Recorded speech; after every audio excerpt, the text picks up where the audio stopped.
mais acréscimo, o Palmeiras, meu modo de pensar, no segundo tempo foi amplamente superior. Principalmente o gol do Flaco mostra que é um Palmeiras técnico. É um Palmeiras que pode sim fazer muito mais daquilo que o torcedor está acostumado, sabe? Muito mais. E tem peça para isso.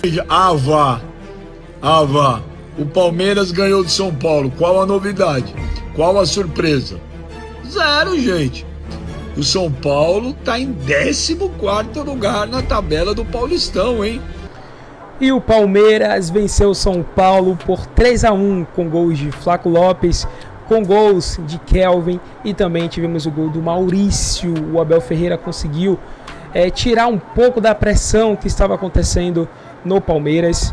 Agora muito mais tranquilo, estava sendo muito contestado. E a gente vai ver o que foi que a imprensa falou após essa vitória grandiosíssima do Palmeiras em cima do São Paulo, que segue afundado, né, em muita polêmica e crise. Então, se inscreve no canal, ativa o sino, deixa o like e vamos para o vídeo. 2-1 Palmeiras, intervalo de jogo. O Palmeiras fez uma coisa que não fez no último jogo, né? Que foi competir. O Palmeiras competiu, né? O Palmeiras é um time... O Palmeiras é muito forte quando compete. Agora, a jogada fez uma pressão alta, roubou a bola, fez o primeiro gol. Tomou um gol de bola parada, que o Arboleda, que é muito, muito bom zagueiro, não fez nem muita força para ganhar o duelo com o Marlon Freitas, né? Não sei nem se o Marlon Freitas duelou, porque ele... né? E acabou dando um passe lá pro Bombadilha, se não me engano, que fez o gol. E o gol do Palmeiras depois, uma jogada trabalhada que mostra realmente que o Palmeiras é um time bem técnico, né? Que não precisa ficar só chutão, né? Golaço do Flaco. Mas o São Paulo, o jogo foi bem igual, tá? O jogo foi bem igual e arrisco dizer que o São Paulo teve bastante oportunidade, inclusive de virar o jogo, né? O atacante perdeu um gol lá inacreditável. Mas é isso, clássico é dessa maneira. Tô gostando de ver esse clássico, cara. Vamos ver como é que vai ser esse segundo tempo. Tamo junto. Faltam 10 minutos para terminar o jogo. Mais acréscimo. O Palmeiras, meu modo de pensar, no segundo tempo foi amplamente superior. Primeiro tempo, um jogo bem igual. O São Paulo teve, inclusive, a oportunidade de virar o jogo, tá? Mas é isso, assim, foi o que eu falei na semana, depois que o Palmeiras perdeu aquele jogo vergonhoso, da forma que foi, para o Novo Horizontino, e o próprio Abel lhe disse que o time não tinha competido, e que um time que não compete é capaz de perder por qualquer equipe. Hoje o Palmeiras competiu, mas eu gostei de uma coisa do Palmeiras hoje, a parte da palavra competir. Eu gostei do Palmeiras... porque principalmente o gol do Flaco mostra que é um Palmeiras técnico. É um Palmeiras que pode sim fazer muito mais daquilo que o torcedor está acostumado, sabe? Muito mais. E tem peça para isso. Então esse recurso de bola longa, de ligação direta, tem que existir. Acho que tem que fazer parte de tantas coisas, de tantas possibilidades que o Palmeiras, ele com as peças que tem, ele permite ter possibilidade de sair com bola tocada, de sair com uma bola longa, de ter uma posse de bola no campo do rival, porque tem qualidade para isso, de verticalizar uma jogada, de fazer uma triangulação, e depois da triangulação um ataque ao espaço, que foi o gol do Flaco. De poder fazer uma pressão alta, roubar a bola e fazer gol. Então, equipes como o Palmeiras, que tem grandes jogadores, ela te dá várias possibilidades. Fala, meu povo, começando mais uns 60 segundos do beijo. O Palmeiras ganhou de São Paulo. Qual a novidade? Qual a surpresa? Zero, gente. E o São Paulo tá em 14º lugar na tabela do Paulistão, hein? São Paulo tem que abrir o olho. E foi um primeiro tempo muito bom, muito bom. O segundo tempo também foi bom pra caramba. Mas o time do Palmeiras é o que eu venho falando a semana inteira. Ele é infinitamente superior ao time do São Paulo. O Ferreirinha no segundo tempo foi bem. o Carlos Miguel no final, né? O São Paulo foi para um sufoco lá, foi para um tudo ou nada. O Carlos Miguel fez algumas boas defesas, aquela cabeçada também no final. Mas o Palmeiras dominou o jogo inteiro. Jogo sem muita surpresa. 3-1. E eu vou te falar, hein? O São Paulo, hein? Tá na draga fora de campo e dentro também. É isso, agora sim, hein? Em definitiva, a gente ainda tem um pit stop, mas aí é o stint final, que também é curto. Agora é um long run. Estamos aqui de volta na ESPN, no Disney Plus e no YouTube. O YouTube, aliás, sempre um show nos intervalos. É verdade. Palmeiras 3, São Paulo 1. Gustavo Zupac, muito boa Tudo noite. bem, Mota? Boa noite, companheiros. Uma ótima noite a fã de esportes. Um clássico interessante, acho que dá para chamar de um clássico bem jogado. A gente muitas vezes vê, especialmente em São Paulo, clássicos ruins. O clássico de hoje foi bom na Arena Barueri, bem jogado. O que para mim determinou o clássico foi o primeiro tempo, porque no primeiro tempo o São Paulo viveu o seu melhor momento no jogo. E ainda assim não foi o suficiente para o São Paulo conseguir construir uma vantagem que desse a ele conforto, né? O Palmeiras fez 1-0, o São Paulo buscou, o Palmeiras fez 2-1. Mesmo no melhor momento do São Paulo na partida, onde o time conseguiu agredir o Palmeiras bastante, com mais posse de bola, com mais volume, o Palmeiras encontrou mecanismos num jogo direto extremamente competente para buscar, para fazer 1-0 e depois para buscar o 2-1 e depois para fazer o 3-1 no segundo tempo, quando para mim faltou força e profundidade de elenco pro São Paulo e o Palmeiras teve mais tranquilidade para administrar. Um clássico, Mota, onde os dois, embora seja ainda começo de temporada e por motivos completamente diferentes, mas os dois chegaram de alguma forma pressionados. O Palmeiras sai respirando, o São Paulo sai ainda mais em crise. Eugênio Leal, muito boa noite. Boa noite, Felipe Mota, companheiros da mesa, fãs do esporte. Ainda encaro, claro, é um clássico, mas ainda encaro como pré-temporada para ambos. Como, por exemplo, você deixar de fora jogadores importantes e decisivos, como são os centroavantes e artilheiros das respectivas equipes. Vitor Roque e Caleri em banco de reservas. E outros, né? Como o Ferreira, também do São Paulo, que entra depois.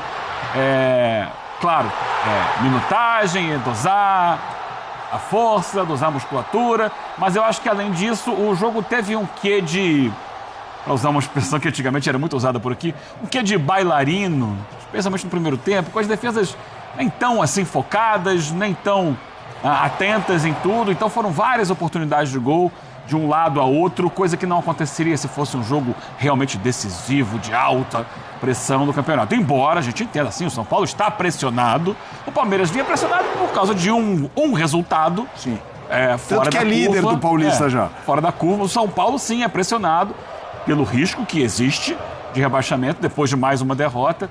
Mas o São Paulo tem outras questões que cercam o time, questões institucionais, questões de elenco, já citado aqui pelo Zupac, questões de um técnico que também parece não estar sabendo manejar com o que tem. E é difícil o papel dele, é uma situação pouco confortável para o treinador no meio disso tudo, mas também não está conseguindo encaixar um São Paulo equilibrado. Mas é início de temporada. Só que no final da temporada passada também não era um time equilibrado. E os problemas não vão ser resolvidos, os demais não vão ser resolvidos da noite para o dia. Então eu achei um jogo ainda em clima de pré-temporada, com equipes que precisam evoluir e com menos foco do que seria um clássico à vera, totalmente à vera, como a gente já viu vários entre eles.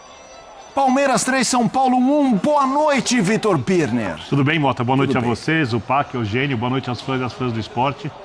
O clássico foi muito divertido, porque o Palmeiras jogou mal, suficiente para ganhar do São Paulo com muitos méritos, uma vitória indiscutível, e o São Paulo foi péssimo. O São Paulo, com a bola, até conseguiu produzir alguma coisa no primeiro tempo, quando acerta a pressão na frente, aí incomoda um pouco o Palmeiras, mas o São Paulo defensivamente... E isso é o fruto do trabalho do Crespo. É uma tragédia. O São Paulo é um time que os jogadores correm muito, correm errado. Os jogadores, isso é mais uma vez, eu vou dar informação aqui, não gostam do trabalho do técnico e não estão tirando o pé da bola, não falta esforço. Estão lutando muito em campo para tentar cumprir uma ideia de jogo que eles não vão conseguir cumprir ao longo do ano. Isso é muito óbvio. O São Paulo não vai conseguir ter um time com os jogadores perseguindo individualmente em toda a temporada. O São Paulo não vai conseguir fazer um time que depende da marcação alta o tempo inteiro, 95 minutos por jogo, para conseguir ter bons resultados. E o treinador ainda fica dispensando os jogadores que são importantes. Do outro lado, o Palmeiras eu acho que está abaixo ainda. Se tivesse feito um jogo no nível bom, provavelmente teria conseguido uma goleada, né? Eu concordo que o São Paulo poderia ter feito mais gols, mas também poderia ter tomado outros gols. E o Palmeiras, se tivesse jogado bem, teria construído mais chances. Então, como jogos abertos são divertidos, mesmo que não sejam taticamente bem jogados, o clássico foi divertido e o São Paulo segue afundando no comando de Hernan Crespo. Eu queria jogar um tema para vocês. O comentário do Birner traz uma abordagem que eu acho que dá para daqui uns 10, 15 minutos entrar nele, que é essa coisa do placar. Concordo que podia ser uma goleada, até porque 3-1 mais uma já viraria, né? E teve bola na trave e tal, mas também acho que o primeiro tempo teve uma dinâmica particular. Só que, torcedor palmeirense, já vamos falar muito do Palmeiras, é que do ponto de vista de notícia, a fase do São Paulo, ela chama mais atenção, por tudo que envolve o clube, claro, e pelos resultados. Não dá para desconectar esse 3-1 de um Palmeiras que vem muito forte nos últimos anos e que esse seria um resultado normal em vários momentos. Assim, em vários momentos dessa rivalidade, um 3-1 no Palmeiras, ele como mandante, embora não no seu estádio, geraria isso. Quanto é difícil avaliar futebol hoje no contexto tricolor pelo caos que é. Eu acho assim, que é difícil. Entendeu? Porque assim a gente poderia falar um 3-1 normal, mas pelo que viu o São Paulo não dá pra tratar como normal. E eu acho que a análise, eu entendo os pontos que o Birner colocou sobre o Crespo e as críticas que ele faz ao trabalho do Crespo, e é claro que o trabalho do Hernan Crespo tem pontos negativos a serem apontados. Por exemplo, é verdade que o ano está só começando. São Paulo fez 4 ou 5 jogos? Eu acho que esse é o quinto. Esse é o quinto. Em 3 deles, São Paulo tomou 3 gols. São Paulo tomou 3 gols da Portuguesa, tomou 3 gols do Mirassol, tomou 3 gols do Palmeiras. Sim. Então, assim, é começo de temporada? É. E Zupac, desculpa te interromper. Claro. Toma gols, faz parte. Às vezes o time não joga bem. Como são os gols dos adversários? Sim. A bagunça do São Paulo, a minha questão é essa. Seja com 3 ou com 2 zagueiros, e olha que já mudou o sistema. Sim, sim. Né? O time jogou com 3 zagueiros, jogou com 2 zagueiros. Então, é claro que tem questões. Mas eu sinceramente acho que mesmo reconhecendo os pontos criticáveis do trabalho, o campo é o menor dos problemas do São Paulo hoje. E o trabalho do Crespo, ele é prejudicado, altamente prejudicado, pelos problemas que o São Paulo tem muito além do campo. Os jogadores, assim, exemplo claro, na última temporada, né? Agora um pouco menos, mas na última temporada, a quantidade de jogadores que o Crespo não teve para trabalhar pelos problemas médicos que o São Paulo tinha e tem, isso impacta no trabalho dentro de campo. E a gente vê as últimas notícias do ano passado, do fim do ano passado, da crise do departamento médico de São Paulo, que tinham 2 departamentos médicos dentro do departamento médico e conflitos políticos por causa disso, médico aplicando caneta de emagrecimento irregular, sem a validação da Anvisa nos jogadores. Assim, a quantidade de problemas em esferas para além da parte técnica que interferem no trabalho técnico, elas são muito grandes, do ponto de vista econômico, do ponto de vista administrativo, do ponto de vista médico, do ponto de vista físico, e isso impacta em contratações. E aí isso você alia os erros que o técnico vai ter, porque ele vai ter, e você tem o São Paulo com muitos problemas. Por isso que eu acho que o fio, assim, a ponta desse novelo para você puxar, não é o Hernan Crespo. E os problemas que o São Paulo tem minam o que o São Paulo poderia ter de bom nas mãos do seu técnico. Então eu acho que é tudo muito poluído. Eu concordo com a linha de raciocínio do Zupac quase toda. É óbvio que o São Paulo, em crise financeira e com todos os problemas, vai ter um elenco mais fraco do que poderia se fosse um clube bem administrado. É óbvio que quando os departamentos não funcionam. Pois é, galera, e essa foi a vitória do Palmeiras, 3-1 em cima do São Paulo. O Palmeiras que vinha de um 4-0, né, ali contra o Novo Horizontino. Tava precisando vencer, de fato, né, tava sendo muito contestado já o Abel Ferreira. Tanto que antes da partida tiveram torcedores ali, né, com faixas pedindo para ele sair do time, né. E aí nesse momento, antes desse jogo talvez, né, tinha muita divisão, né, Abel fica, Abel sai, muita gente fica nessa coisa. Mas a verdade é que o Abel, ele segue sendo ali um cara muito importante para o Palmeiras, um cara que é muito confiável. Ele tem a confiança da Leila, ele tem a confiança, né, dos dirigentes do Palmeiras. E ele, mais uma vez, consegue, né, mostrar que em jogos grandes ele consegue tirar algo do Palmeiras. Contra o São Paulo agora, né, era um clássico. É nítido também que o São Paulo não vinha bem. São Paulo, assim como o Palmeiras, tem uma draga miserável, tanto dentro das linhas como fora também, né? O Palmeiras vinha de uma derrota, mas o São Paulo tá uma coisa assim muito complicada, né? Tá muita polêmica fora de campo. Então, quem perdesse ficaria em um estado muito pior. Mas o Palmeiras conseguiu vencer bem, né? Conseguiu vencer muito bem, com direito a golaço do Flaco Lopes, né? De cavadinha. Golaço muito bonito mesmo. Isso mostra que o Palmeiras ele tá se reerguendo. Isso mostra que o Palmeiras está disposto a voltar e que esse ano ele quer não apenas disputar, mas vencer títulos, né? Se isso vai acontecer, só o tempo que vai dizer, né? Mas pode ser aí um recomeço, pode ser algo que dê ao Palmeiras a possibilidade de ter uma sequência boa e de finalmente começar o ano com uma grande vitória, né? Contra um grande rival que é o São Paulo.